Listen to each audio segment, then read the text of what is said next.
I will now hand off to Catherine so that we can move into the group interaction discussions and answer any questions or queries or get a sense of where your interests lie. Catherine, over to you. All right, excellent. Thank you, Ravi, for kicking us off. Yeah. Yes. Yes. Yeah, there you go. I just had a quick question, just at a macro level. Recently, the Central Groundwater Board has published a report which has said that the groundwater is pretty saturated this year at about 433 cubic kilometers, if I'm not mistaken. However, the quality in certain aspects has depleted. How does this particular thing fit in with the Basin program? And on a larger scale, I have one question is there a possibility of creating more groundwater storage, or is it just the geology defines this particular storage? If somebody can throw light on that, that would be really helpful in terms of it. So that my point is that we have surface water bodies and groundwater bodies. If you're saturating the groundwater bodies and trying to put more in an already confined space, whether we can do that or not, or would that be a wasted effort at all? Just to get a clarification on it. Vikas, could you talk a little bit about quality since that's Ravi's question? Do you see anything that we are bringing that will take advantage of groundwater resources from a quality standpoint? Yeah, thanks. I think, Ravi, it's a very important question. And in fact, working at it, there is a report which suggests that 80% of India's water needs are met by groundwater alone. And that means that there is an inadequate pressure in terms of how we are extracting water. So there is definitely a need for rejuvenating this. NITI Aayog's report on Composite Water Management Index indicates that most of the groundwater resources are depleted to almost 50% of the level. So anyways, there is a huge scope of improvement in that space. But having said so, as we work on the groundwater, there are challenges in terms of the water quality as well. So as probably we restore the groundwater, it also helps improvement in terms of water quality as well, apart from other measures. So I hope this answers, but we're happy to have a sideline conversations if that probably needs a further conversation. Yeah, I'll take it on sideline with you, Vikas. Thank you so much. Niyati, maybe you can also talk about what we're doing with the spring sheds. It's another. That's exactly it. So, Ashok Leyland has a plant in Pantnagar, and Pantnagar used to be water positive in the sense that it had artisanal wells. And over time, the water table fell. CGWB then sent a mandate to all the companies that stop extracting water and please build underground water tanks and store the rainwater. This was ridiculous. I mean, we thought it was ridiculous, but it's very expensive. And also, ground percolation of water was not going to happen in our factory, which was a water positive factory. So we then mapped where are the groundwater aquifers connecting to. We realized they were connected to the Gola River. The Gola River, which was supposed to be a perennial river, had become a rain-fed river. And why did it become a rain-fed river? Because the springs in the upper catchments were drying out and they were not feeding it. So when we connected our groundwater to the Gaula River catchment, to the springs, we realized restoring those springs, which are supposed to and it rains a lot in the mountains. It's just the water was not percolating. So just, the basic funda of waterfalls, it needs to go underground, was used. And then we met Chirag, which was doing fantastic work in the mountains anyway. And we started this program in 2019, and we already see a lot of, positive aspects of the communities that live in the mountains. The women used to walk for hours, climbing down, climbing up. Health issues like uterus prolapse, spine, compressing. And now, again, I mean, Abhishek has something to say. He's writing, but Abhishek, please unmute and speak.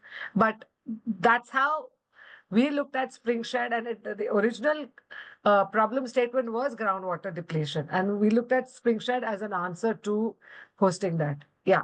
Abhishek, would you like to talk about the quality? Yeah. So basically, our experience has been that around 60% of the water sources are seen to be contaminated in the Himalayas. And through basically the treatment using a spring shed approach, we are also trying to consciously address the water quality through some kind of engineering measures as well as triggering some behavioral change with the community. So that's one part. And the second part, like it was pointed out, yes, CGWB report suggests that pretty much we have saturated in terms of groundwater tables this year. But however, there is geology part also that is quite quite different at different places in the Himalayas. Taking cognizance of that, we do create certain potential for storing the rainwater and enabling the increase in the groundwater table. So that is the part that the springshed management solution takes care of in the Himalayas. So these are the 2 points I wanted to add. Catherine, back to you. Yes, thank you for kicking off with quality. And I'm going to move to a question that came through the chat from Rajiv. And Padma, I believe, has already offered to speak briefly to understanding the role of women in water conservation. And then I do see Manasi's hand raised and also a question from Adam next. So we'll do that order. Padma, if you'd like to go first. Actually, speaking about my experience in the groundwater recharge, like there is a one of the tank in Putpalli. There is a since 2022-23 through IIT for IIT, we have done the desiltation work. And the earlier by February, all bore wells under the tank influence zone, there are 22 bore wells are there. So by February, all the bore wells used to give very little water, and almost 50% of the bore wells is to dried up. Now I think after the 2 years of desiltation work, they could see like in the month of May also they are receiving the groundwater. So this is where I can see the groundwater like surface water, if you can store more ground in the influencing zone, bore wells definitely will get recharged and give you more output for the agriculture production. Thank you. Thank you for giving the opportunity. For Rajiv's question, then in Women in Water, perhaps Vikas, if you would like, I know you spoke originally a little bit about water quality, but bring you back in for a comment on women in water conservation and what you're seeing through WaterAid's work. Yeah, thanks. I think from what we've realized over a period of time with the type of work we've been doing, women play a very important role. All said and done, the most impacted stakeholder in the context of lack of access to water is women. And that's when we found that not only they have a fair idea about how the distribution should be done, what kind of budgeting or water budgeting should be done, how much is the requirement, and they should also come back into the mainstreaming of management of water resources per se. What we realize is that ability for women to play a catalyst by putting up resources in a more meaningful way and also play leadership roles has improvised access to water quite tremendously. We had a project which we called as Women Water Alliance, which ran for about 5 years, which got concluded about a year and a half ago, and which was in the state of Madhya Pradesh and Maharashtra. And we realized that this not only had an impact in terms of what it is bringing on the table, but also government could get a fair amount of idea that how if they include women and they include other ministries, for example, Ministry of Social Welfare and Justice and other similar things, how things can transform much more rapidly and quickly with a long-term impact. So this is what we've realized. So this is a very strong program. We are also running another program, which is what we call as Women and Water Collaborative.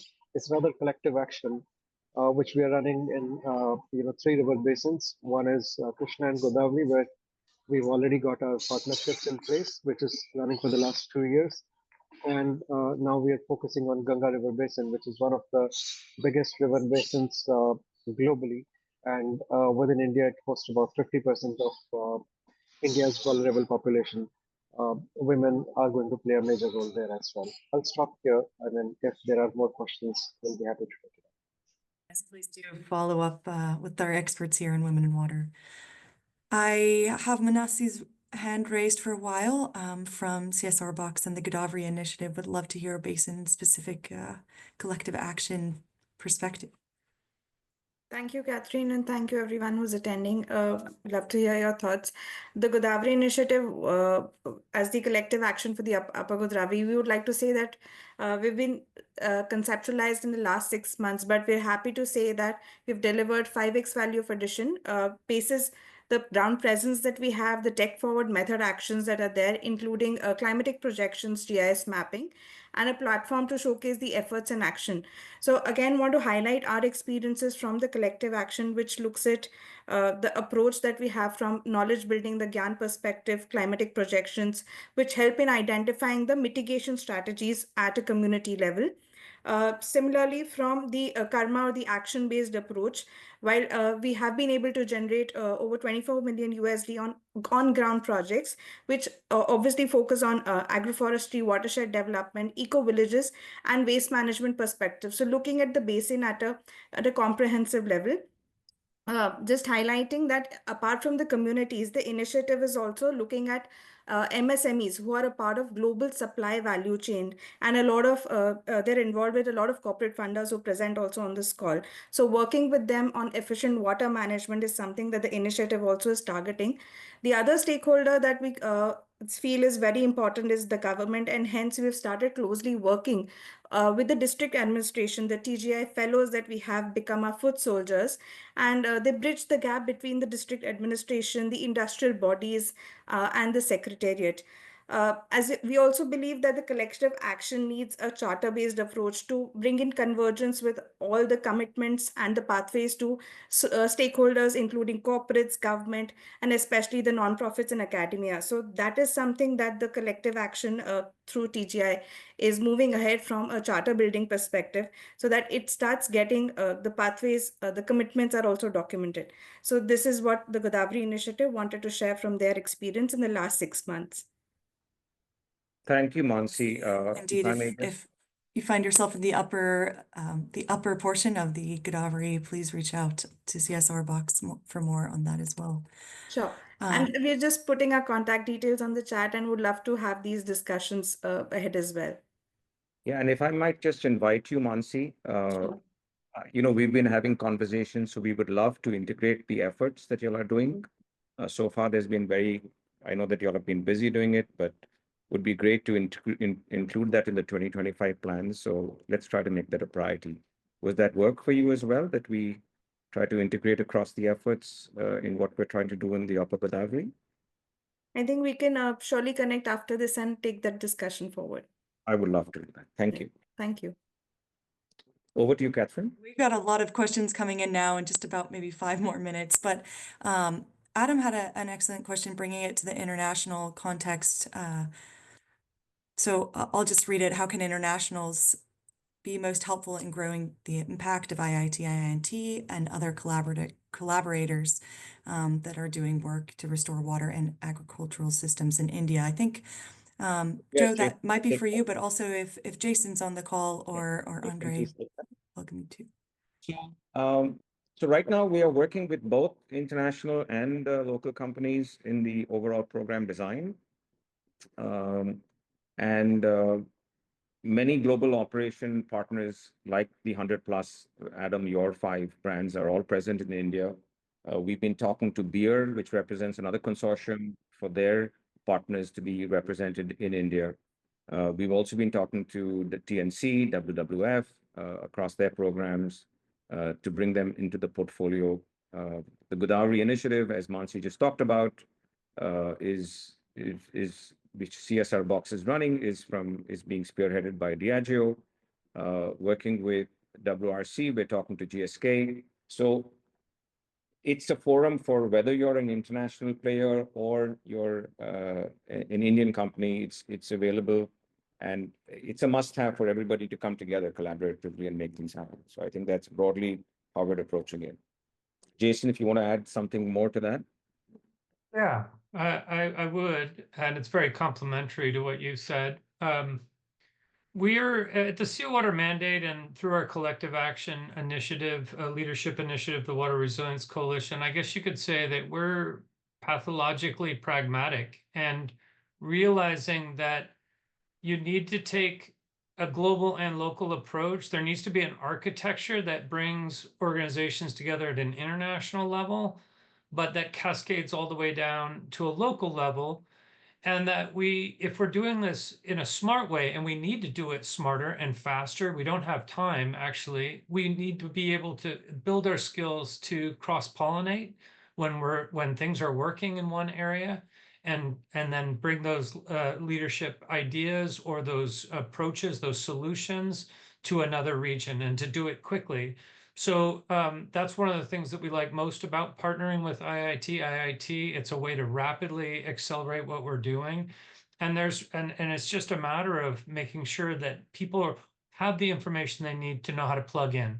So when I was in Davos, I opened with this a couple of weeks ago, talked to a number of companies that are really interested in getting involved in water. And the first questions they have is, where are these 100 basins? How do we plug in? And then it's connecting their CSO to their country offices and their regional businesses to connect to whatever collaborative is taking shape in that place.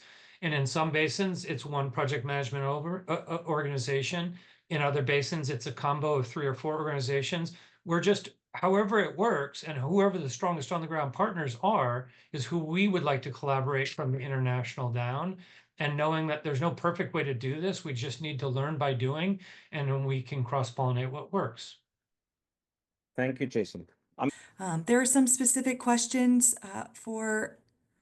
Yeah, I think that a nice one to I see move toward, you had Girija's one note. on elaborate on how OMI is being shared with the public sector schemes. I think that could be informative. Yeah.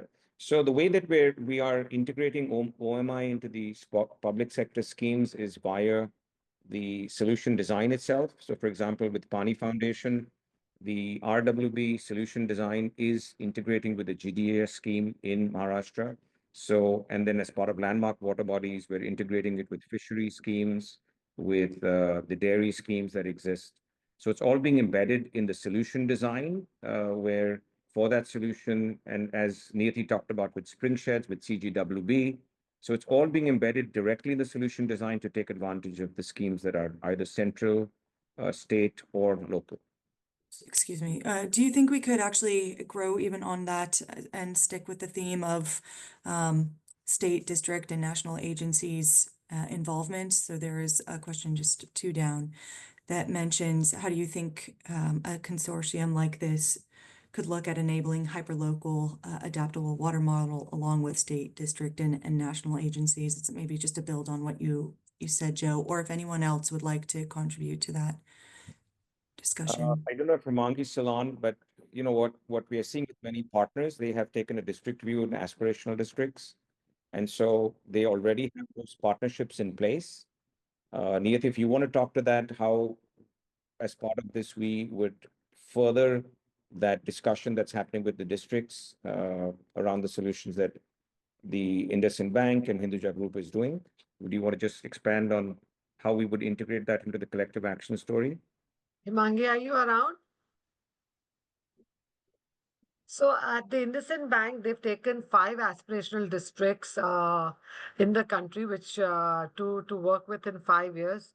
Every year they will spend, IndusInd Bank will spend 5 crores in each of these aspirational districts, and the larger goal is livelihood, but that livelihood goal is directly connected to water and water sustainability, and they have they have an MOU with the district collector, wherein the district collector's collective action comes into place with the NREGA support.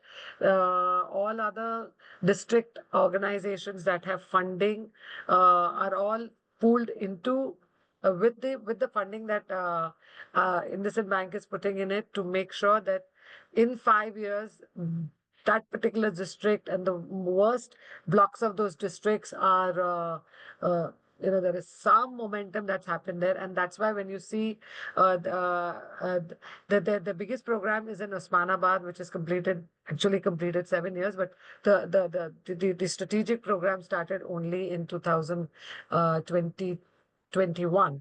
And IIT-IIT through the OMI structure has already digitized it. We see many clusters there that a lot of work has been done by the IndusInd Bank funding through WOTR as the partner, but there are areas that they have not done, but there are other partners that exist that, and because this is all now visualized and it's put in a system, there are projects that are available for others to just plug in. So it's a plug and play. I wish Himangi was still there to give you more first-hand experience, but I think she's signed off.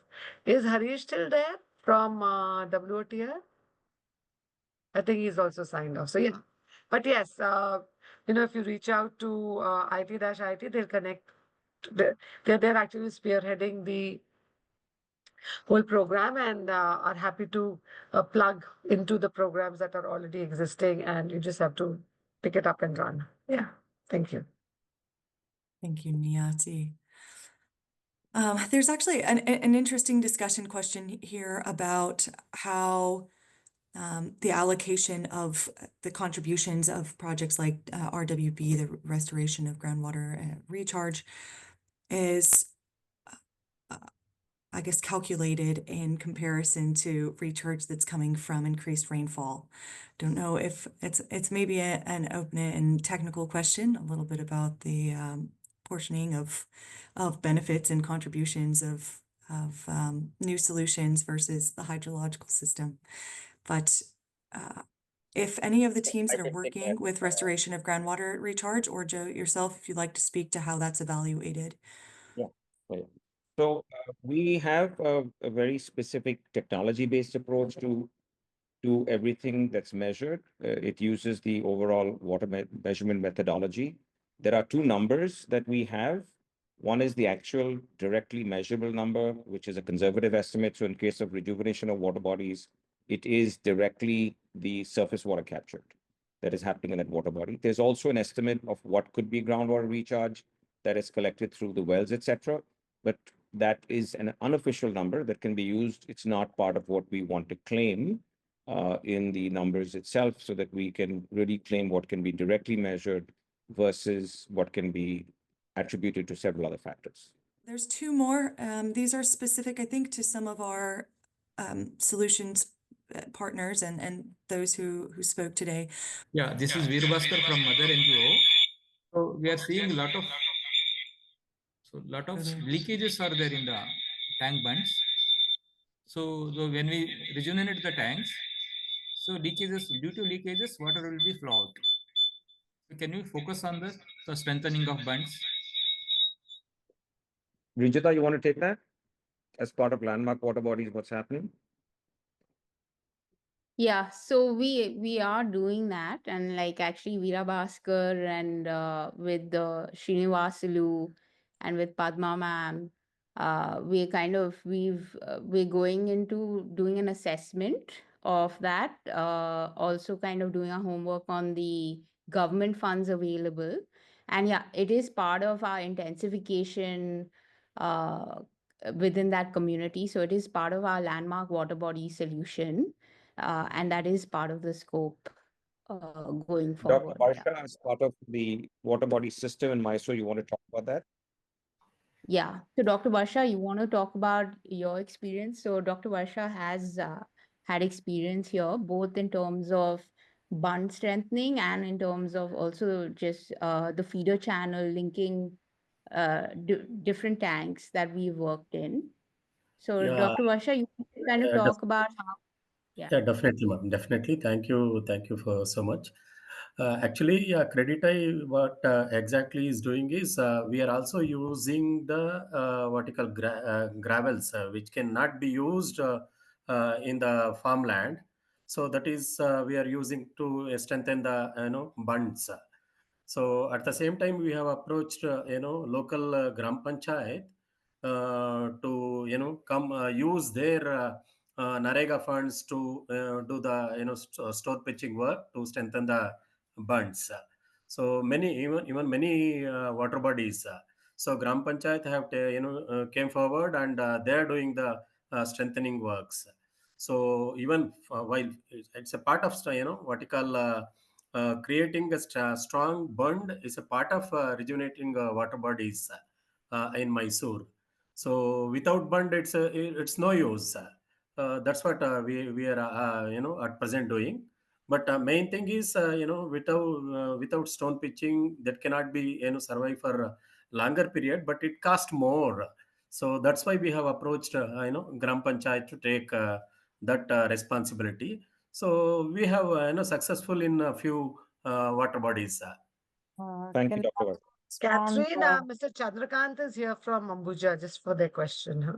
Perfect. Thank you, Nancy. Yes, the question there is specifically about how exactly and in what ways has cotton farming become more sustainable, and a question if that's been connected all to the rise of the cotton prices.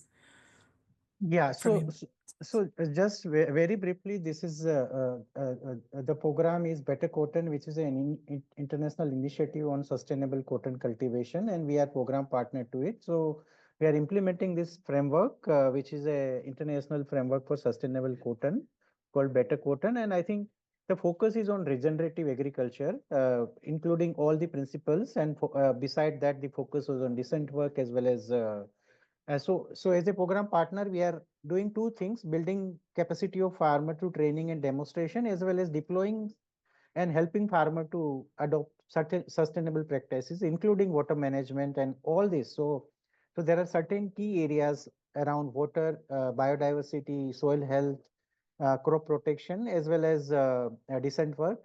So under that, there are variety of interventions, context specifics, which we are demonstrating and scaling with farmer and investing into it. So making the cotton sustainable. Certainly, it is not getting expensive per se, because all this investment is coming from a donor. But farmer are getting benefit of it in terms of reducing cost and increasing production. I hope I have given the answer, but I am happy to connect if it required further discussion. Thank you very much, Chandrakantji. Thank you. Let me just take one that I saw from Girija regarding the impact of rejuvenation of water bodies on freshwater and other biodiversity. Girija, I'm not sure you're still on, but absolutely, it is a direct measurement that is done both in terms of the wells that get recharged around the water body and getting a sense of that. In terms of biodiversity, we have a measurement around bird life and bird life improvement. It is a strategic national project called the Central Asian Flyway. And so we are starting to see a large part of that directly in terms of observable habitation around bird life. The other part about the silt in RWB is its microorganism, real biodiversity in soil. So soil is dead today. If you see many of the articles around soil, farm soil, people talk about the inorganic part of it, which is your carbon, nitrogen, and phosphorus, etc. But the organic content of soil, the live element of soil, which is the richest form of biodiversity, is what silt drives, and that is also being measured in terms of biodiversity impact as that assimilates into the farmland. So those are all direct biodiversity measures that are tracked as part of RWP. Can I also just share my experience in the same line? Yes, please. Like in one of the tank, like water storage time until the May, June, it was there. Like the migration, bird migration was taking place. They were there for few months. Like all the villages and neighboring villages they came and they saw that like beautiful new birds started coming in. That's where we can see the bird life in the entire the tank ecosystem. People just came to see the birds. So that was like really wonderful. And other thing which I can see, the soil microbes, because it's like a lack of organic carbon in the soil. The tank silt is nothing but organic carbon. It is catchment area, whatever the organic matter is there, it's like coming and storing there. That same thing has been applied to the farmlands. The soil microbial activities you can see, and then also when they send for the soil testing, they can see the soil test results. Organic content is high. So this is where we can see organic carbon in the life, holding the moisture, soil microbes, and then water storage, long duration of the time, bird migration, like so many things which we can see this tank ecosystem. Thank you, Padma, for. I actually will go back once as well. Arijit, I'd love to get your thoughts too on your comment that you made on disaster resilience, if you have perspective, to kind of build on your question that you shared. And if you actually have your own perspective and add. Yeah, Catherine, thank you so much. Thanks, Niyati. Thanks, Joe. And thank you to all the participants. I am Arijit, and I represent an organization by it's Seeds, and we basically I represent an organization named Seeds, Sustainable Environment and Ecological Development Society, based out of Delhi.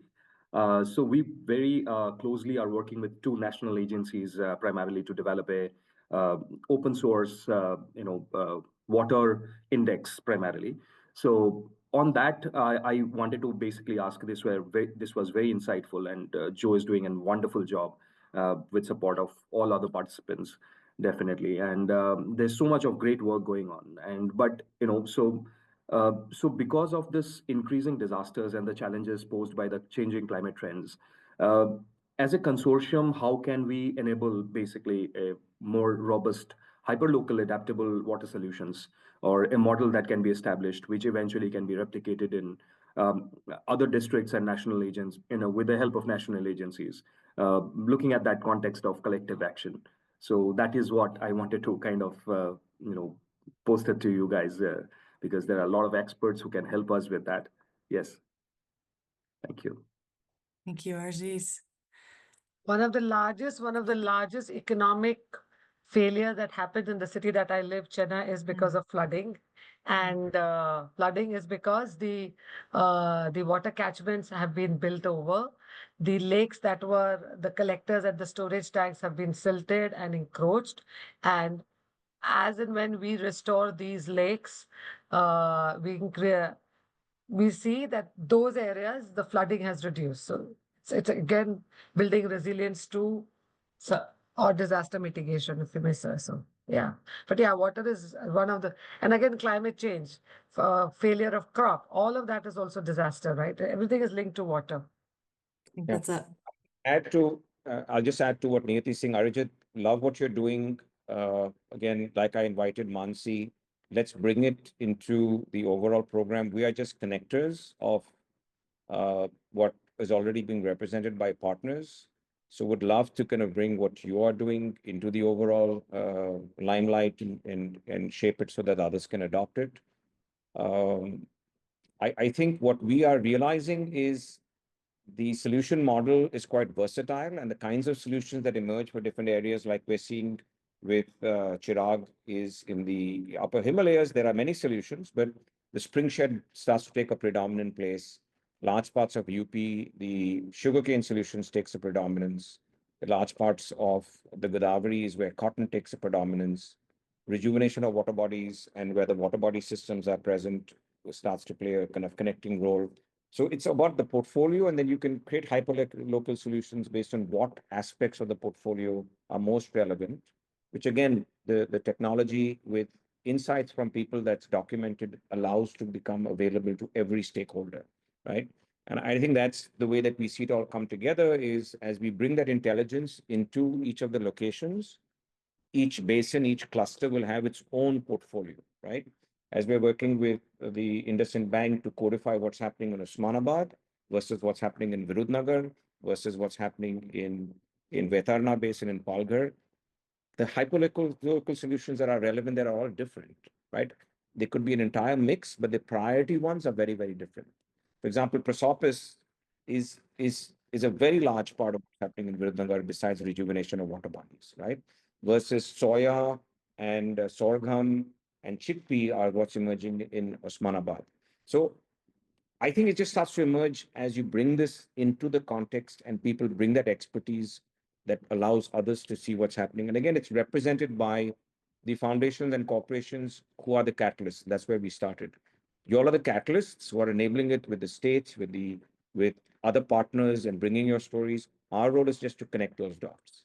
So please, let's have a conversation and see how we can bring you into the story. Thumbs up. Thanks.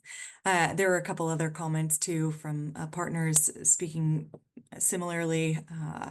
Adani Foundation, WWF, TNC, thank you all for your comments and also the welcome of partnership. We look forward to that in the coming months, as Andre had shared earlier as well. I don't believe I'm seeing other questions, although I will reiterate that yes, the slides and the recording of this will all be shared with everyone in the coming days.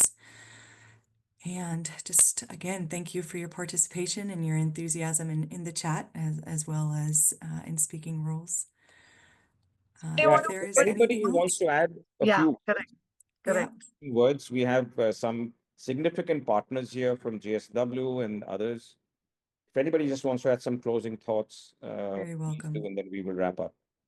you've been Hi, listening hi. very. Yeah, I've been listening carefully, and like I just mentioned, we've been in touch with Joe and team, and yet he's been very kind to get us on the whole platform, and really looking forward to working on a larger goal that we talk about, maybe a river basin extension. That Very definitely excited, look by forward. the way, Rupa. I think JSW represents some significant commitments, especially in our South basins. We want to get to 100% this year. I think you all will make a significant contribution to get us to that 100%. So we're very excited about that too. Yes, same here. Okay, I think let's call it a close. It's been wonderful, especially for people who have joined on the US front, which is pretty late at night. Australia, the UK, Europe, and of course, all of our partners in India. Really thank you, everybody. Please hold the dates, May 5th in Gurgaon, May 6th in Bangalore, and May 7th in Mumbai. Please hold those dates. We look forward to connecting and building on the momentum. There's been a lot of action that will happen between now and then. We will share updates in advance, but that's a good time when we'll take stock with you. So thank you all, and God bless, and look forward to working with everybody.